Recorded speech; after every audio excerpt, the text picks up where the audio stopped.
Alright everyone, welcome to my recording for my team preparations for week 1 of Season 13 of the Not So Casual Pokemon League. Now, those of you who may be familiar know that in last season I recorded my team preparations and my battles. I think it's kind of fun to go over what I was thinking when I was building the team and how that actually plays out when I play the games. So, this season I drafted another gimmick team. Last season it was 3 types. This season it's going to be everything has no legs, which, yeah, it's a little silly, but I figured it'd be a fun little challenge to draft. Now, I think I did okay with the team overall. It's a little slow, which is the biggest problem with it, and a little ground weak, which was hard to resolve without getting... Sorry, a little electric weak, which is hard to resolve without getting Zygarde 50, because there are very few ground types without legs. And I kind of didn't want Zygarde 50, because I already had Hydrapple, who I really want to use this season. Oh well. Anyways, thankfully, Norm does not have a super strong electric type. It's just the Electros. If it comes, alright, I'll deal with it. But the other issue, the speed, could be a problem, especially because Zoroark can spam ghost moves, and my dark type is Mega Sharpedo, which isn't great. But, I think I actually have a decent matchup. Oh, sorry, a little more context for Normington. He has been drafting Mono Gen for a very long time now, meaning he would draft... he started with Gen 1, then to Gen 2, and he's all the way up to Gen 5 now. So his team is pretty well put together. He's been doing pretty well with these Mono Gen drafts, and he's got a good, pretty strong, scary team, pretty fast. Definitely one to watch out for. So, quick notes from the top level. Thunderous is very good here. It knows Superpower and has a high attack stat, so it can kill Excadrill, and then nothing else is immune to Electric, so I can just spam Volt Switch with a nice mixed set.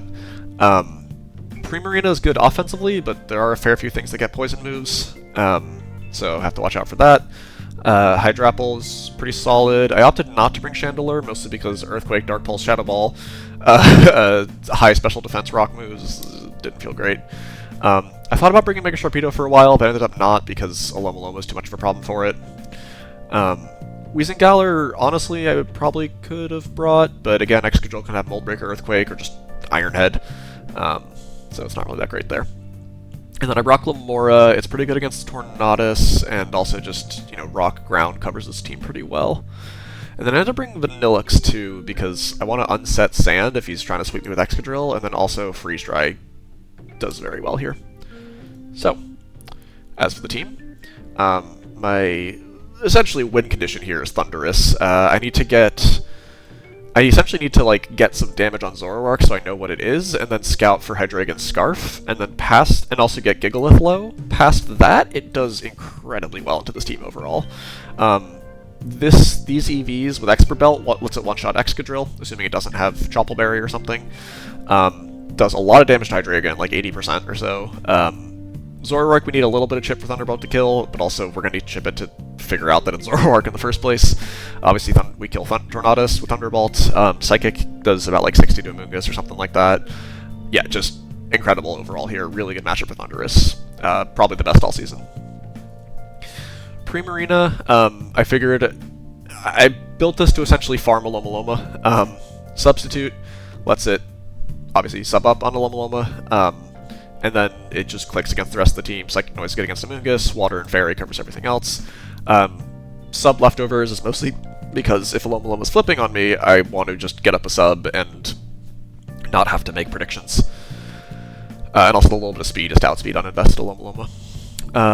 Glimmora here sets rocks. I went with Corrosion just because we could Mortal Spin Amoonguss. I don't know if it's really that good, but Toxic Spikes don't really feel that great when most of his Pokemon are airborne. The ones that aren't have regen, and then Amoonguss can absorb C-Spikes anyway. It just really didn't feel like a good matchup for Toxic Spikes, so I just went Corrosion to poison Amoonguss. And then other than that, it's mostly just to switch into Tornadus, and then also very importantly, it lives any Specs move from Zoroark to Sui. It takes less than half from it, so I can use that as a one-time switch-in. Potentially more times if I get some Black Sludge healing going. Hydrapple is here because Dragon goes crazy against this team. Not a resist.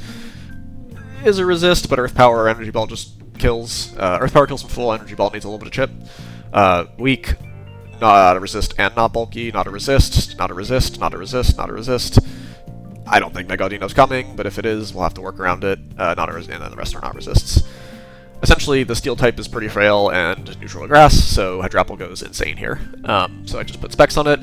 It also has good, really high physical defense, is resistant to Earthquake, and only weak to Excadrill's Poison Jab coverage, or Excessor, same deal, and neither is that much. So just incredible into Excadrill and incredible into the team as a whole. And then Vanillix is here as just to abuse Freeze Dry. There's Cryogonal is the Freeze Dry answer. I think Cryogonal could come, to be honest. It's a good spinner versus me. My team is kind of weak to Ice itself, so Cryogonal could definitely come. That's why I Flash Cannon and also Ferrothorn. But otherwise, Vanillix does really well. Honestly, I'm not planning on using Aurora Veil. I just plan on clicking Ice moves, but I didn't really have anything better for the slot, so Aurora Veil it is. And then Ferrothorn is here mostly just to soak up potentially Cryogonal, maybe Excadrill if Hydrapple is weakened, and also just is here to do, Thunder Wave knockoff things. It's also good against Amoonguss. Obviously, it can't be spored, can't be hit by poison moves. Amoonguss doesn't have hidden power. I mean, we don't have hidden power in this league, so don't need to worry about that. So we can just spam Paralysis, body press the things that are Paralysis immune, like Excadrill, and yeah, hopefully cripple the team a bit and set up for some pre-Marina Thunderous gaming. So that's the plan for the team. I think I'm probably going to leave Thunderous. It's good for most things. I can full switch out of most stuff. I live most things Scarf, or pretty much anything Scarf. The thing I'm the most scared about would be something like an Excadrill lead, because I can't count on it not being Zoroark, so I can't just click Superpower. And that isn't super unlikely, because if he expects a Glimmora lead, Excadrill's a pretty good answer to that. That's a little scary. But I can switch to Hydrapple. If it is Excadrill, then Hydrapple obviously beats it. If he rocks, that's a problem. Then I'm really on the back foot. I think that's the worst opening I could expect here. But I hope that doesn't happen. If it's Zoroark, I take a good chunk, but I can regen most of it off and go to Glimmora and try to claw back some momentum from there. So, yeah, that's the team, that's the plan, and I'll see you when the game starts.